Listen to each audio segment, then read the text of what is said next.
Welcome to the webinar, Personal Customer Support at Scale. We know this time of year brings with it unique challenges to creating personal customer support experiences, whether you're in direct-to-consumer support or SaaS support.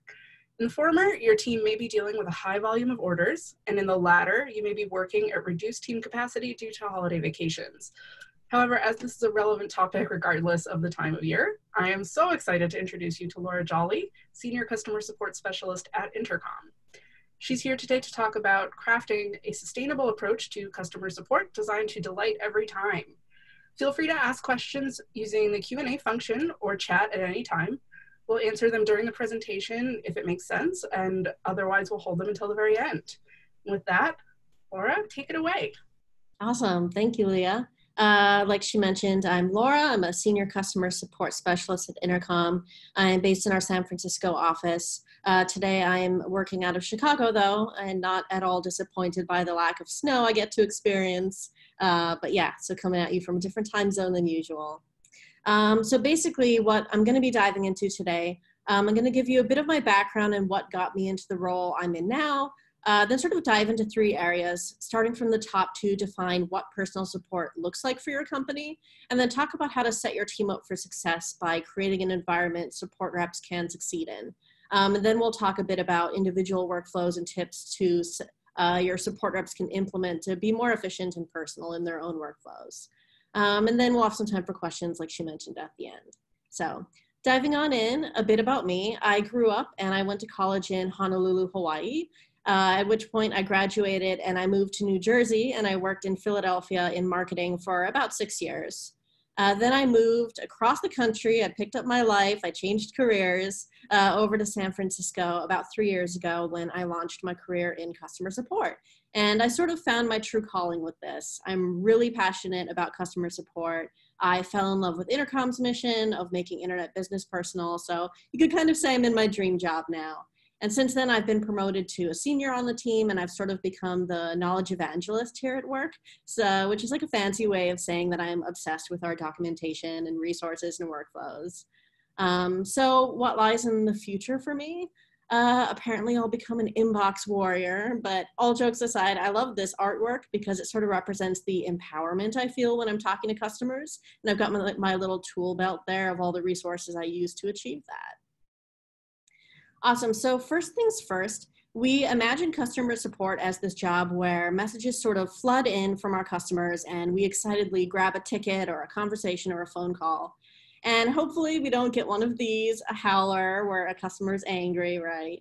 But we write up our reply using all our best knowledge and we proudly send it off. And we did it. We did customer support. And then more messages flood in, and it's a never-ending cycle. And there's no way we could spend the time to personalize each message at scale. But it is possible to be personal at scale. So that's why I'm excited to dive in now. Starting from the top, first you'll need to define some high-level guiding principles, starting with your company mission, then your customer support org mission under that, and then a set of defined support values to sort of guide your structure and workflows. And then you can paint a picture of what you want customer support to look like for your company. So for example, at Intercom, our mission is to make internet business personal. And this trickles down to our support org and helps to inform our org's mission. Now, our org mission has evolved a lot over time, as a mission should. We're currently in the process of revamping it again, but for example, if you decided that your mission was to deliver a personal support experience to each customer at scale, you'll want to make sure that any tools, resources, and workflows support that mission, and that your team is aligned in their everyday interactions with customers. It's also important to craft values to help your team uphold that mission on a daily basis. And verbalizing these is actually really important because it creates a standard for the quality of support you offer customers, and it aligns your team on their performance as well. We're constantly revisiting our values as a team, but one that I love is be resourceful, which helps to make sure our team can work independently and take ownership while also providing the best possible answers at all times. So now that you've defined your mission and values, what does personal support actually look like? For us at Intercom, we believe that great customer relationships start with great experiences and personal communication. How we imagine personal communication is that it's friendly, quick, and easy, which to us means accessible and convenient. Now, in the past, when businesses were local, this came naturally. I love hearing our CEO, Owen, talk about the founding of Intercom because he shares this really impactful story about the coffee shop that he and his peers often went to, where the owner would wait on them directly and knew their names and continually made them feel appreciated. Owen and his peers, who became the co-founders of Intercom, wanted to translate that feeling of personal business to the internet business world, and that's sort of where the Intercom mission was born. So at that point, businesses were moving online, which is great for business because they have further reach, and it's also great for consumers because they have more choice. But it's hard to be personal with no face-to-face communication, and when you have so many more customers to give a personal experience to. We saw an explosion of so many communication channels to choose from email and forms to messaging and mobile. And how you choose to communicate actually does matter a lot. 80% of consumers are more likely to do business with a company that offers a personal experience. 66% of consumers say valuing their time is the most important thing a company can do to provide them with a good online experience. And 68% of consumers think messaging is the most conventional and convenient way to interact with a business. So we're already familiar with messaging in our day-to-day lives. You know, we use tools like iMessage and Facebook chat for friends and family. We use Slack for at work and talking to teammates. It's important to choose the channels for your business to talk to customers, and you should use more than one, whether that's a chat tool like Intercom or Drift or Olark, or email or phone or social media. Just make sure that wherever you're engaging with customers, that it's a personal, enjoyable, and easy experience for them, and that you've built workflows to handle that communication efficiently. So giving the best possible answers while not spending unneeded time on every interaction. I think Leah's going to introduce that. Right, yes. So our next segment here, we're going to be talking about setting your team up for success. Laura will be talking about 3 parts. The first is building team workflows that uphold your mission and values and create personal experiences while giving your team the tools and resources to do their job effectively and leveraging automation for efficiency. Go right back ahead, Laura. Awesome, for sure. So diving into workflows, one of the areas I'm super passionate about. I like to call this the well-oiled machine. This is basically what keeps your team running smoothly and aligned with one another. So to start, support interactions should start off on the right foot by letting customers know they're talking to a real human. So like in the Messenger, we like to create a profile with like your name and a good picture, a little bit about yourself, like maybe your job title, your location, or like a fun fact. It can be a great conversation starter, so I like to open myself up to Harry Potter trivia with my little intro. And then also maybe include links to like your LinkedIn or your Twitter or anything else your team can do to sort of imitate that face-to-face interaction you'd get at like a coffee shop. Next, have a set workflow for the life cycle of your support interactions. So not just the first reply time, which we all know is an important metric, but also like how and when you follow up and close conversations. Customers really appreciate the personal touch of a support rep checking in to make sure they got sorted. But you also don't want your team spending all day following up and figuring out when to end a conversation. We definitely want to clear that ambiguity and have a set process for how and when to check in and close conversations out. You'll also want to have clear avenues for your team to ask for help and get issues resolved, whether that's writing a bug report or asking the product team for clarification or getting approval on a refund. Or even just like getting a second set of eyes on a tricky situation. Your team should know exactly how and when to escalate those. You should also be careful that you don't allow a black hole to exist in your org where all feedback, suggestions, and feature requests go. If you tell a customer, I'll submit this feature request, or I've shared this feedback with the team, that can't be an empty promise. You have to actually have processes for reviewing and handling these. It's actually really good for your business and for the relationship with the customer. And last for workflows is giving customers a way to rate your support, which not only helps you measure performance and identify areas for improvement, but it can also show you what's working well. For example, my teammate Jessica recently got this comment from a customer saying, Jessica was clear about needing to reach out to a teammate for assistance in providing an answer to my question. She set the time expectation so that I was not wondering where she went. Great job. This is a fantastic way for Jessica to know that setting expectations and being honest goes over well with customers. Awesome. Diving into tools and resources. This is what I call knowledge at your fingertips. Nothing slows down the support experience like needing to dig and find information and ask around for answers and figure things out on the go. So I love having detailed, accurate, and easy to access information to completely streamline that process. And it honestly makes a huge difference. Starting with external information. These are the resources you can share with customers directly, such as help docs, blogs, webinars, and demos. These are my first go-to, first of all, because they can be shared directly with the customer without worrying about how to adjust the information or the phrasing of it. And also because they're built with the customer in mind. So they usually have more detail than you'd want to write up in a single support interaction. And third, because it actually helps to teach the customer where they can find this information themselves for the future. Next up, we have our internal resources. So this might be sensitive information like pricing, or might be your internal workflows, or like general onboarding and upskilling information. Basically anything that you don't want customer facing, but can help you with your job. Now, ideally, this would be stored in as few places as possible, such as a single knowledge management system like Guru. It should be thorough and accurate. It should detail every step a support rep might need to help them with their job. And Guru also has this verification feature so that you know that the content is up to date and trusted. And it should also be easy to access. The reason I love the Guru Chrome extension is because you don't even need to leave the inbox when talking to customers. You can just search for knowledge with a few keystrokes. Awesome. So now, whether you're talking to customers over email or chat or the phone, you should make sure your team has all the relevant details about the customer they're talking to easily available. That could be something as simple as just their name to greet them with, or something like what plan they have and products, where they're located, maybe their recent purchases, or what page they're viewing. Basically, you want to cut down time asking customers for details or probing to figure out where they might be confused or what they're looking at. Just start every interaction having a complete picture of the customer's journey and what they're doing. And the final resource is making sure your team has an environment to run tests in, and that you've provided tools for troubleshooting customer issues such as logs so that they can always provide the most thorough, accurate information. Your support reps shouldn't have to speak theoretically or make guesses when talking to customers. They should be able to test something and have a solid answer for every customer. Cool, so diving into the third area, automation for setting up your team for success. If bots are something that you've considered or if you currently use them, make sure that your support team works side by side with bots, not being replaced by them. You can also leverage routing and prioritization and instant resolution where appropriate to make sure that the customer experience is always put first.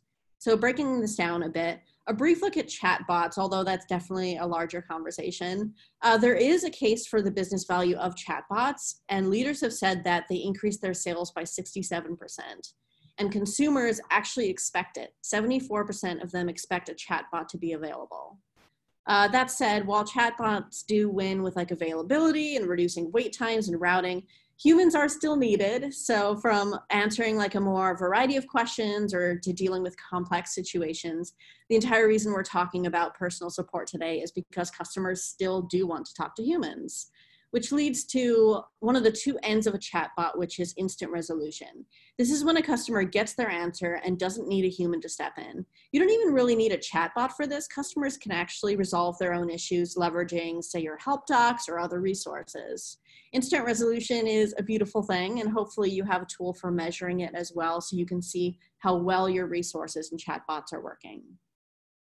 But the other end of a chatbot is routing. So if the customer doesn't get their answer, or if they just have a question or an issue that a human is better suited for, you should look into automatically routing these to save your team, the time and effort to manually get them to the right person.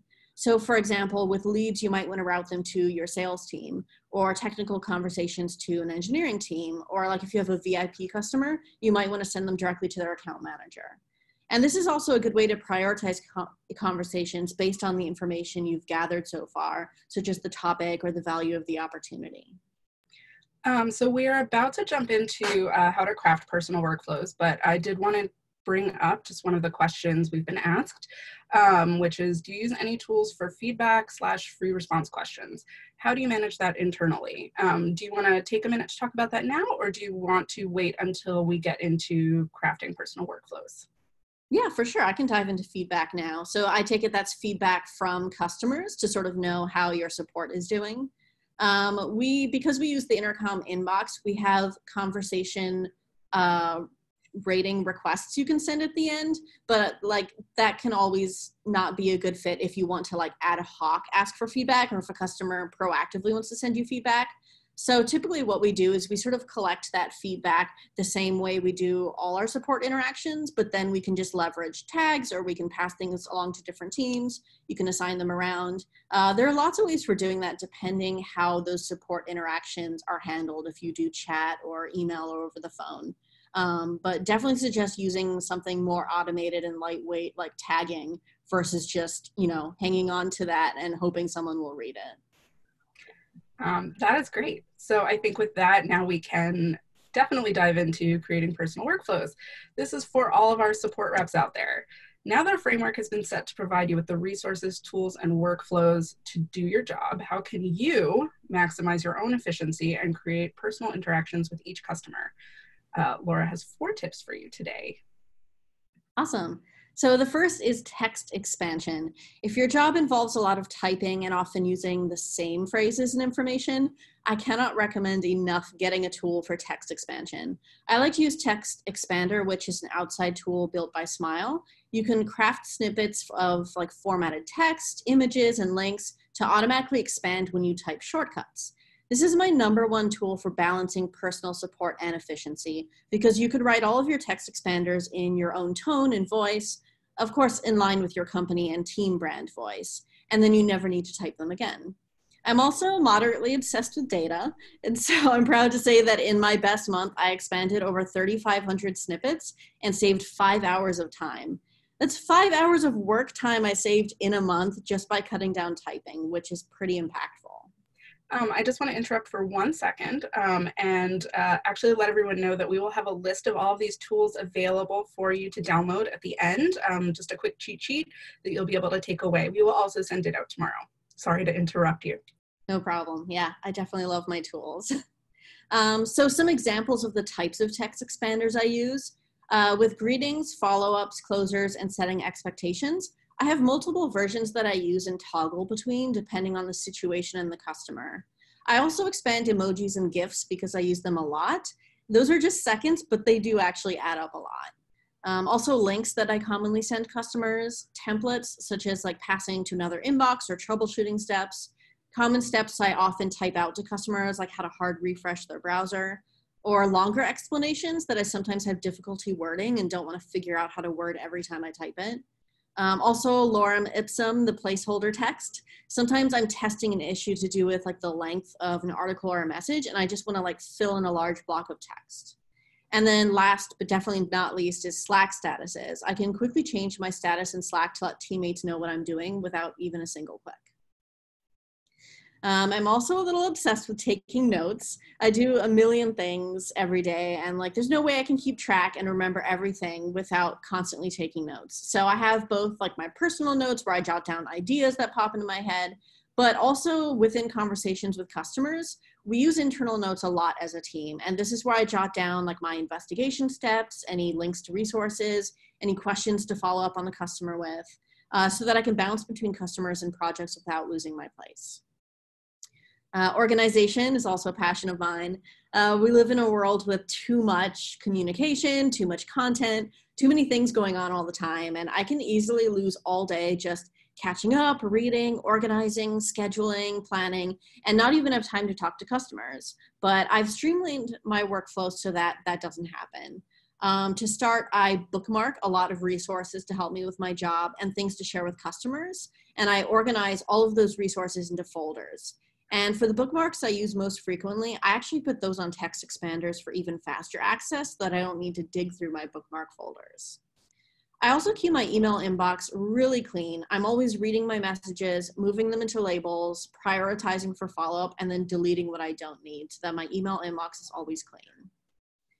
In Slack, I leverage reminders and snoozing notifications for like focused inboxing time, as well as having channels for important updates to keep an eye on and recognition, like a kudos channel.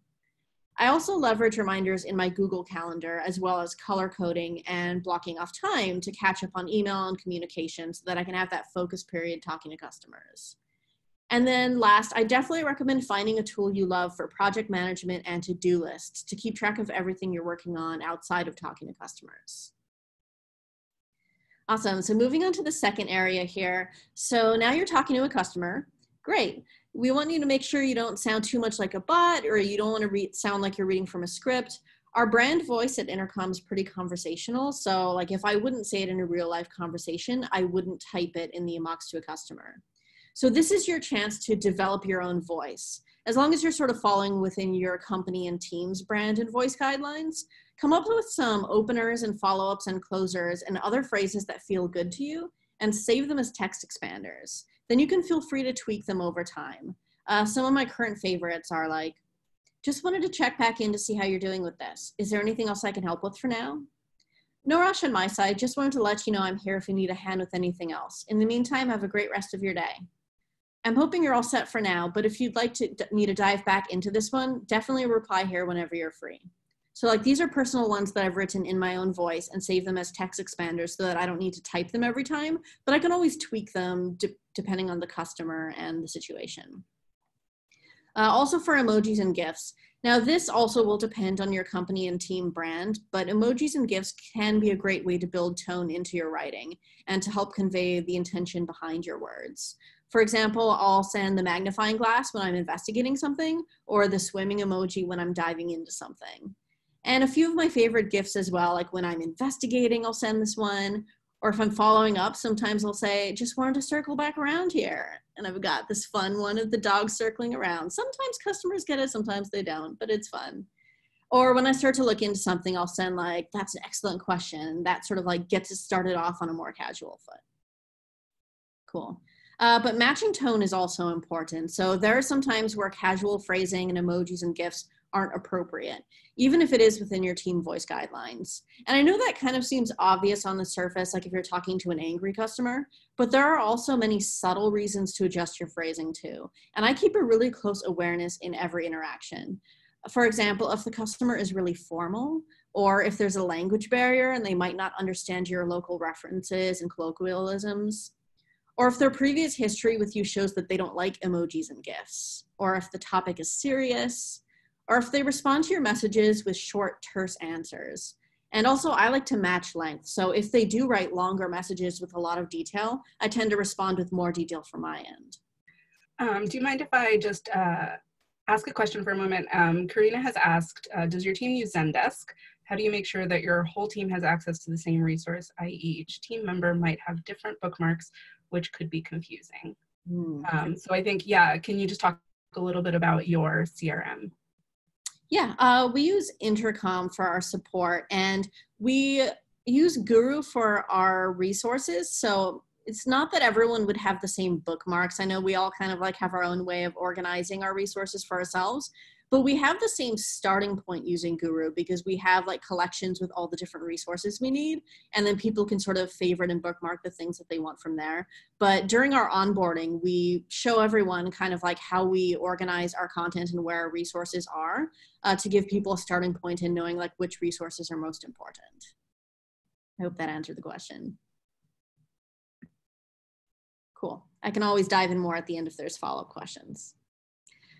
And the next part of this is working with templated content. So this is content that's provided to you, whether you're grabbing it from like your help docs or Guru or saved replies. I always try to personalize it a bit, even if I'm just like adding an emoji or cutting down lengthy verbiage. If the content needs to be used as is and I can't edit it, but it's like clearly doesn't sound like my personal tone, I just honestly set that expectation with the customer up front rather than trying to fake it and make it sound like I wrote this long, beautiful paragraph of text. So I'll put something at the front like, for sure, happy to dive in. I'm going to paste some content below that my teammate compiled to walk through this process. Let me know if you have any questions about it. That way the customer knows that the section below that doesn't quite sound like my voice because I didn't write it, but I do think it's useful to them, which is why I'm sending it to them. Digging into the third area here, their job to be done. You may be familiar with this framework. Many times if the customer is talking to you, it's because they couldn't find a simple answer to their question. And a lot of times they may be asking the wrong questions. And so getting to their core goal faster will actually save you time down the road. A couple of scenarios that usually get me in like the job to be done brain mode. First is how do I questions, where the answer seems really complicated or unusual, like a request I haven't seen before. For example, say a customer wants to bulk copy their messages many times over, but they're doing it individually and their list is getting cluttered.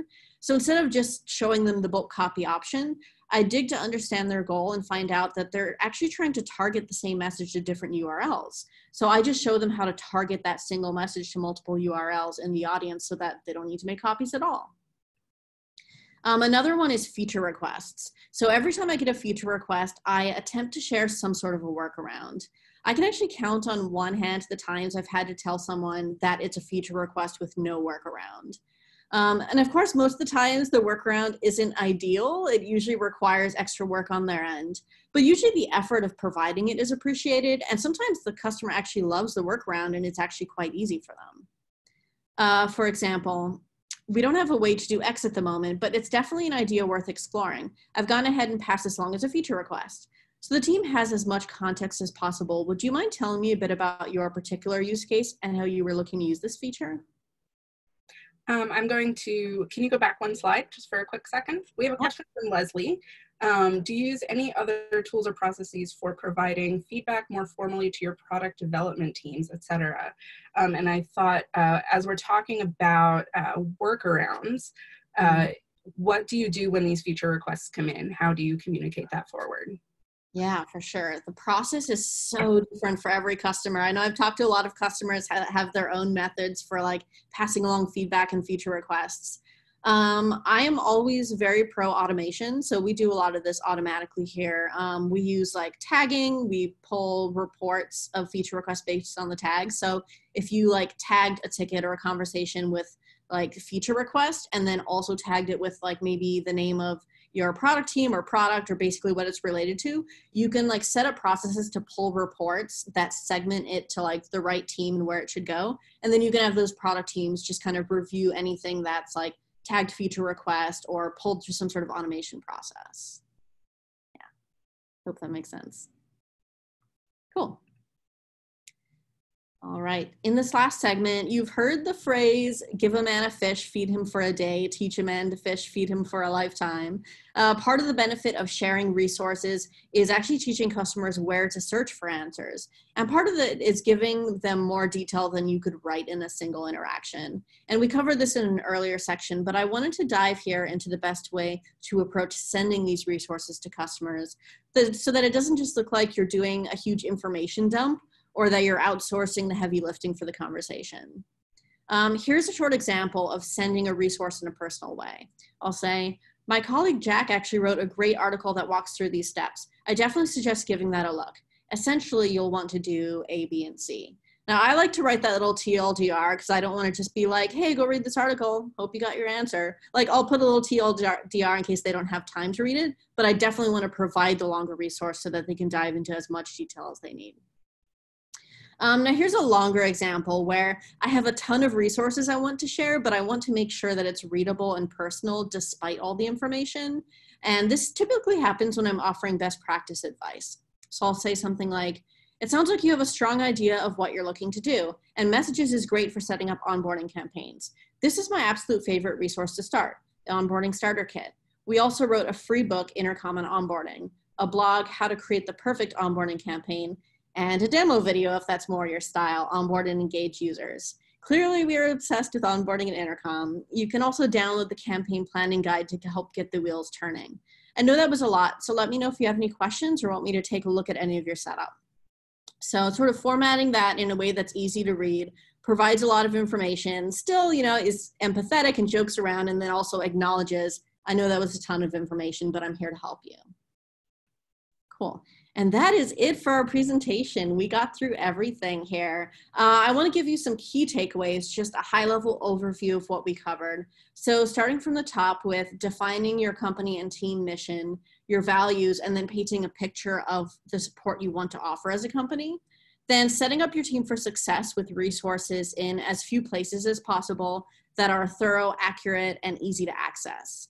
and then crafting personal workflows with your own tone and getting to the root of the customer's job to be done, leveraging your tools to efficiently move through your day. Great. And here is where we are going to give you access to Laura's amazing tool stack that she just took us through. You can go to bit.ly/PCS-tools. And we will also be sending this out in our follow-up tomorrow, but if you want it today, you're very welcome to download it. So now I think we can go to questions. Karina had sent one earlier. She said that she had a question about sending out customer satisfaction surveys. How do you think about that channel for the survey? Yeah, I definitely love using customer satisfaction surveys. I will say that you want to make sure you're using them appropriately, not like in every single circumstance. Like if you're talking to like a lead who doesn't really turn into a good prospect or a customer, it doesn't necessarily make sense to send a survey. But I'd say in most cases, if you're talking to your users and customers, it's a great way to get some feedback and see how you're doing as a team. I would definitely suggest keeping it as lightweight as possible. Like you don't want to send like a 10-question survey asking them to write paragraphs every time you talk to them, because that'll just be overwhelming. But just sending like a brief, like a happiness scale, like a 1 to 5 or a thumbs up, thumbs down, and then offering an option to write more in case they want to write some feedback. And then definitely making sure you actually leverage that, you actually read it, you look at your scores and ratings in some way. It's super helpful feedback, and it's great for looking at performance as well. And now we can open it up a bit to any other questions. If you have any, we will stay on the line here for a few more minutes in case you have any. And then I also want to invite you all, if you are not currently Guru customers, to get a free 30-day trial of Guru. Here is a link to start your trial. We're really proud that Intercom is a Guru customer, and you know, Laura made a great case for it, in addition to all the other tools that she made available for us. Yeah, Guru is definitely one of my favorite tools. Like we get so much value out of it, and like our resources are so thorough and organized. It's just really helpful. So we just had another question coming through Q&A. Drift and Intercom seem great for external customers. How about internal tools for support teams? Oh, so like for support teams talking to each other throughout the day, which is also very important to make sure you're doing your job well. Right now, I mean, we leverage Slack, and I know a lot of teams use Slack for that because it has a lot of different functionality there. I would say probably having a tool like Slack or something similar versus just like email. Like I'm terrified even saying that, like using email to communicate as a team can get horrific very quickly. So like a messaging tool similar to Slack probably is easiest. All right, well then, this has been a very short and sweet webinar. Look forward to your follow-up tomorrow, and thank you all for joining us. I know it's a crazy time of year, as I mentioned at the top. If you have any questions as a follow-up, are they able to get in touch with you, Laura? Yeah, for sure. Yeah, I can maybe send out my email or whatever would be most appropriate. We can send it out in the follow-up tomorrow. Cool. All right. Definitely ask me questions. Thank you all. All right. Bye. Bye.